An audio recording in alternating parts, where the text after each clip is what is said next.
ఎర్రకోట ఎరుపెక్కింది. వాళ్ళు బాగుపడరు, బాగుపడే వాళ్ళను చూసి ఓరవలేరు. గవర్నమెంట్ నుంచి ఎన్నో పథకాల లబ్ధి పొందుతూ మీరు వింటే బయట ఇష్టమైన తిండి తినాలన్నా, ఇష్టమైన డ్రింక్ తాగాలన్నా, మనకి కాల్లో కన్ను నస్తే పరిగెత్తుకుంటూ డాక్టర్ దగ్గరికి వెళ్ళే పరిస్థితి ఈ రోజు లేదు. ఈ మట్టిలోనే పుట్టి, ఈ దేశ ఉప్పు తింటూ, ఈ దేశ గాలి పీలుస్తూ, చివరికి ఈ దేశానికే వెన్నుపోటు పొడిచే, ఎంతో కష్టపడి నిద్ర మేలుకో డాక్టర్ చదువుకొని కోసము పని చేస్తున్నారు.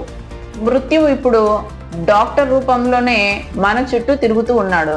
అత్యంత భయంకరమైనటువంటి కెమికల్స్ ని వాడి మనుషుల్ని హత్య కూడా చేయొచ్చని మీకు తెలుసా? జస్ట్ మిస్ అయ్యి హైదరాబాద్ ప్రమాదం నుంచి బయటపడి వీడియో కోసం లింక్ ని క్లిక్ చేయండి. వీడియోని లైక్ చేసి మరెంతో ఇన్ఫర్మేషన్ కోసం ఛానల్ ని సబ్స్క్రైబ్ చేసుకోండి.